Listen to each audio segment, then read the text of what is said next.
আচ্ছা, তো এই চুরি নিয়ে কি কইবেন? একের পর এক বিগত দিনেও চুরি হয়েছে এলাকাতে, সেটা নিয়ে কি বলবেন? কি আর কম, প্রশাসনের কম একটু সতর্ক থাকতো, মানে দেখাশোনা করতো, এরিয়ার মানুষও থাকতো, সজাগ থাকতো। আচ্ছা, এইরকম ঘটনা দ্বিতীয়বার না হয়। যে জিনিসগুলা চোরের দল নিয়ে গেছে সেটা নিয়ে কি কইবেন? নিয়ে গেছে চুরে, আমি কি কমু, চুরে তো নিয়ে গেছে, চুরে নিয়ে গেছে, এখন পাইয়া গেলে ভালো আর কি। অনেক কষ্ট করে তো এত দামি জিনিস বানালে হয়, পাইয়া গেলে এটা প্রশাসনের কাছে আর্জি রাখবেন? প্রশাসনের কাছে আমার আর্জি থাকবে। আপনাদের পরিবারে কারা কারা আছে? আমার পরিবারে আমরা 3 জন। আপনার স্বামী এবং আপনার মেয়ে? আচ্ছা, তো আপনি এর আগে কি আপনারা বাড়িতেই ছিলেন না আগরতলাতে থাকতেন? না না, আমরা বাড়িতে থাকতেন। তো কাজের সন্ধানে আগরতলা গেছিলেন? হ্যাঁ, কাজের। আচ্ছা, স্বর্ণ স্যার আর কি কি নিয়ে গেছে? স্বর্ণ স্যার আর কিছু না, মেইন স্বর্ণ নিয়ে। স্বর্ণটা কোন জায়গাতে রাখা ছিল?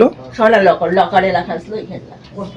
আচ্ছা, লকার ভাঙে নিয়ে গেছে? লকার ভাঙে নিয়ে গেছে। এই খবর শুনে সেটা এমনি আপনাদের বাড়িতে আর এলাকার লোকজন আইছে? হ্যাঁ, এলাকার লোক জানে, যখন খবর দেওয়ার সঙ্গে সঙ্গে 5 মিনিটের ভিতরে সবাই আইছে, পাড়ার সবাই আইছে, সবাই সহযোগিতা করতেছে।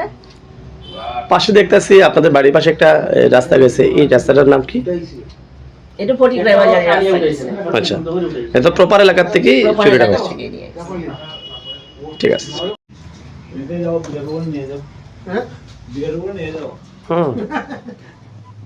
রিঙ্কুই তো বলে আমার দেওয়ার কি কামে তো মালিক লাগে তো এদিকে ঢুকছে না চোর না? হ্যাঁ হ্যাঁ। আচ্ছা, দরজাটা ভেঙে ঢুকছে না? গ্রিল ভাঙছে, জামা দিয়া ঢুকছে। আচ্ছা, একটু পজ দাও দুজনেই। এখানে স্ক্রু নাই কিন্তু লোহা অটোমেটিকলি কি সুন্দর খুললাই পড়ছে, দেখো কোনো কার্পিং টার্পিং কিছু নাই, কোনো কার্ভ করছে সিট কার এটা